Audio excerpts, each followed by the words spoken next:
Hello दोस्तों, आज एक बार फिर से आपका स्वागत है हमारे फेसबुक एंड यूट्यूब चैनल पर। आज हम आपके लिए लेकर आए हैं एमपी बोर्ड क्लास 10 का अध्याय 3। ये आज हम आपको कोई सवाल नहीं बताएंगे, कुछ भी नहीं बताएंगे, केवल आपका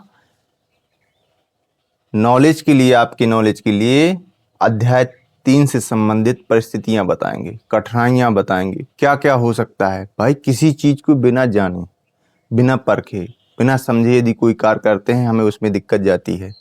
इसलिए आपने देखा होगा, गणित के हर एक चैप्टर जब स्टार्ट होता है तो उससे पहले उसका पूरा विवरण दिया रहता है। कोई भी बच्चा इसको पढ़ना नहीं चाहता। यदि जो भी बच्चा इसको अच्छे से पढ़ता है तो समझ लीजिए सवाल का 50% तो सवाल उससे बनने ही लगते हैं। जो उदाहरण दिए रहते हैं उनको समझने की कोशिश करो, पूरा वो समझाता है। तो आज हम जानेंगे कि अध्याय 3 का नाम क्या है, उसका मतलब क्या है, उसमें क्या क्या है, उसके अंदर क्या क्या परिस्थिति है, वो हम जानेंगे आज। आज का वीडियो हमारा केवल यही रहेगा। और दिक्कत ना लो, एक वीडियो ऐसा भी देखना पड़ता है। इस वीडियो में कोई वो नहीं है। आप निश्चिंत होकर ये मत सोचना कि ये वीडियो फालतू का, वीडियो फालतू का नहीं है। यदि आप इस वीडियो को देख लेंगे तो समझ लीजिए 3 पार्ट के 1 से 2, 3.1 या 3.2, मतलब 2 प्रश्नावलियां तो लगभग इससे आसानी से ही हल हो जाएंगी। फिर अगले हम आएंगे, इसमें 2 चीज़ और 2-3 विधियां और हैं। एक है विलोपन। पहले तो बहुत सारी विधियां हुआ करती थी जब हम लोग पढ़ते थे। विलोपन होती थी, प्रतिस्थापन होती थी, बज्र गुणनखंड होती थी, एक और हुआ ग्राफी विधि होती थी। मतलब 4 विधियों का हमें अध्ययन करना पड़ता था, उससे संबंधित सवाल भी आते थे। लेकिन तो अब आप देखिए, केवल ज़्यादा से ज़्यादा केवल 2 विधियां ही अच्छी इंपॉर्टेंट बची हैं। वो एक विलोपन है, दूसरी है प्रतिस्थापन। विलोपन समझ लिए, विलोप का मतलब एक पद को हमें गायब करना है। आपको ओरल अब से पहले समझा दे रहे हैं, एक पद को क्या करना है, गायब करना है, और दूसरे पद से उसका मान निकालना है। वो फिर तीसरे समीकरण में रखना है। ये फलाना ढिकाना करके विलोपन का मान आ जाएगा। इसी प्रकार प्रतिस्थापन, भाई किसी के नाम से भी कुछ ना कुछ कॉमन सेंस लगाने की कोशिश किया करो कि इसमें क्या हो सकता है। तो अब हम आपको बता रहे हैं कि अध्याय 3 है 2 चर वाले रैखिक समीकरण युग्म। मतलब इस अध्याय में केवल 2 चर का ही यूज होगा। कितने? 2 चर का ही यूज होगा। इसीलिए इसका नाम क्या है, 2 चर वाला रैखिक समीकरण युग्म। युग्म का मतलब होता है, क्या होता है, जोड़ा। युग्म का मतलब क्या होता है, जोड़ा। मतलब आपको इस अध्याय में कोई भी आपको समीकरण सिंगल नहीं मिलेगा कि उसी को हल कर दो। ज्यादातर किस में रहेंगे, युग्म में रहेंगे, जोड़े में रहेंगे। चर आपको पहले भी बताया था, पिछले अध्याय में नहीं बताया था? हाँ, याद आ गया होगा। चर वो होते हैं जिनकी वैल्यू कोई निश्चित नहीं होती है। अचर वो होते हैं जिनकी वैल्यू बिल्कुल निश्चित होती है। चर में आ जाते हैं ए से जेड तक के सभी ABCD, कोई भी आ सकता है जिसकी वैल्यू में परिवर्तन होता रहता है। तो अब हम देखेंगे, अब एक उसी आपके किताब में एक चार्ट है, उस चार्ट को समझाने की कोशिश कर रहे हैं। हमारे पास 3 समीकरण लिखे हैं। पहला समीकरण है, मतलब 3 सवाल हैं। पहला सवाल है x - 2y = 0। उसी का दूसरा समीकरण है 3x + 4y - 20 = 0। ठीक। दूसरा सवाल है 2x + 3y - 9 = 0, 4x + 6y - 18 = 0। तीसरा सवाल x + 2y - 4 = 0, 2x + 4y - 12 = 0। हमने आपको क्या बताया, 2 चर। तो देख लीजिए आप, केवल x है और y है, क्या z है इसमें?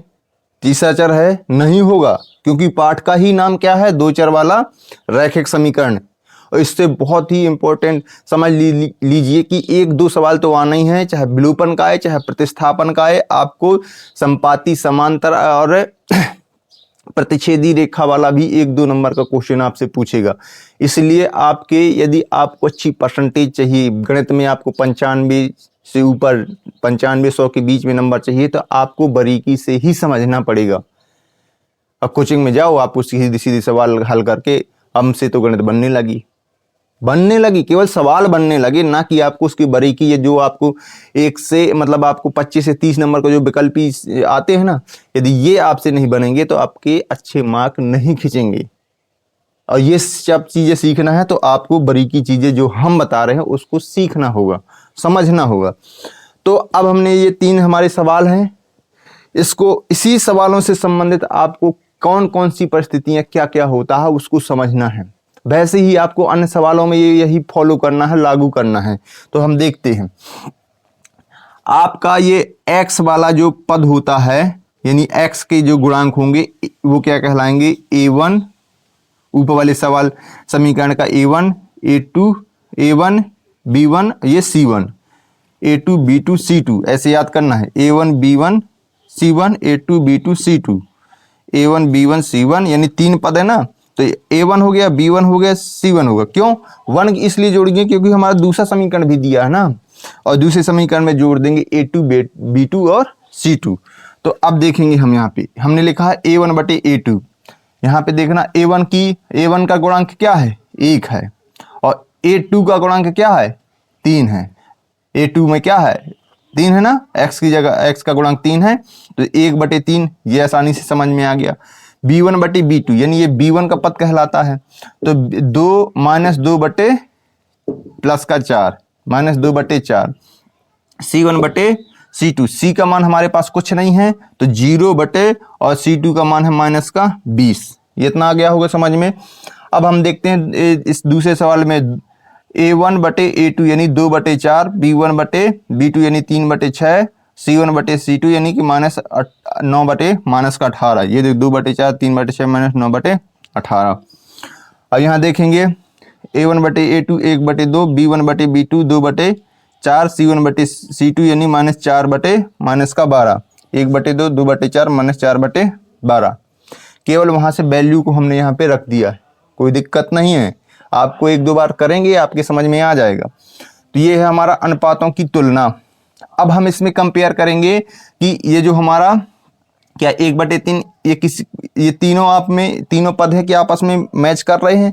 पहले इसी को देख लेते हैं, ये पहला पद दूसरा पद आपस में मिल रहा है, बराबर है, नहीं है ना, इसलिए a1 बटे a2 does not equal b1 बटे b2 लिख दिया, यानी कि a1 बटे a2 का मान b1 बटे b2 के बराबर नहीं है। जब नहीं होता है तब इस स्थिति में ग्राफी स्थिति में क्या होगा, ग्राफी निरूपण में बनेगा प्रतिच्छेदी रेखा। कौन सी रेखा बनेगी, प्रतिच्छेदी रेखा। कौन सी रेखा, प्रतिच्छेदी रेखा। और इसका बीजगणितीय निरूपण होगा केवल एक हल, केवल एक हल या अद्वितीय हल, केवल इसका एक ही हल निकलेगा या फिर अद्वितीय हल होगा। और इसका हल एक और आपसे पूछते हैं संगत संगत, तो इसका हल होगा संगत, यानी कि a1 बटे a2 बराबर नहीं है b1 बटे b2 में। तो इसमें 3 परिस्थितियां बनती हैं, आपको ध्यान रखना है। ग्राफी निरूपण प्रतिच्छेदी रेखा होती है, बीजगणितीय निरूपण होता है केवल एक या अद्वितीय हल, या इसका होता है हल संगत। इसी प्रकार हम आते हैं दूसरे सवाल में। देखो 2 बटे 4, 3 बटे 6, 9 बटे 18, माइनस माइनस से कट गया, या इसको काटेंगे तो ये हो जाएगा 1 बटे 2, ये भी हो जाएगा 1 बटे 2, ये भी हो जाएगा 1 बटे 2।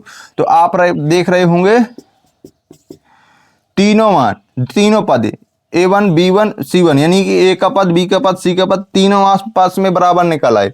यदि इस स्थिति में यदि तीनों बराबर निकलते हैं तो आपको वहां पे कौन सी ग्राफी निरूपण होगा, समपाती रेखा। समपाती रेखा क्या होती है आप जान लो। समपाती रेखा होती है कि एक रेखा के ऊपर जस्ट दूसरी रेखा, मतलब इस प्रकार की रेखा जो एक दूसरे के ऊपर रखी हो, दिखाई ना दे। जैसे कोई एक ही सांचे की ईंटा होती है, उस नीचे रख दो, इसके ऊपर दूसरी ईंटा रख दो, तो नीचे वाली ऊपर से देखने पर नीचे वाली ईंटा ना दिखे। इस स्थिति में समपाती रेखा बनती है। इसका हल होगा बीजगणितीय हल होगा अपरिमित रूप से अनेक हल। इसके बहुत सारे अनंत हल निकल आएंगे। अपरिमित मतलब इसका कोई सीमा ही नहीं है, परिमित यानी कि कोई परसीमा नहीं है, बहुत सारे हल। तो इसका हल होगा संगत। अब हम यहाँ पे देखते हैं 1 बटे 2, 2 बटे 4, माइनस 4 बटे माइनस का 12, तो 1 बटे 2 इसको काट देंगे 1 2, यानी कि इसका पहला पद बराबर है, इसको यदि हम काटेंगे तो 1 बटे 3 प्राप्त होगा, यानी कि a का पद b का पद आपस में बराबर है लेकिन c का पद बराबर नहीं है। तब इस स्थिति में होगा ग्राफी निरूपण समांतर रेखाएं, इसका बीजगणितीय हल होगा कोई हल नहीं, और हल क्या निकलेगा, असंगत।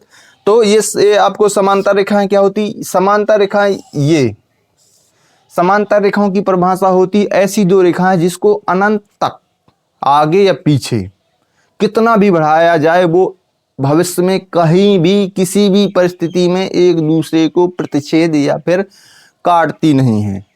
समझ में आया? तो आशा करते हैं कि ये वीडियो आपको समझ में आया होगा। यही वीडियो आपको अध्याय 3 का निर्धारित करेगा कि आपसे बनेगा या नहीं बनेगा, इसलिए ये वीडियो आप अच्छे से देखिए। हाँ, आपसे ये कहना चाहते हैं, यदि फेसबुक पर हैं तो फॉलो जरूर कर लीजिए, और फिर यूट्यूब पर हैं तो लाइक शेयर सब्सक्राइब करना मत भूलिए। आपको मिलते हैं नेक्स्ट वीडियो में। जय हिंद, जय भारत।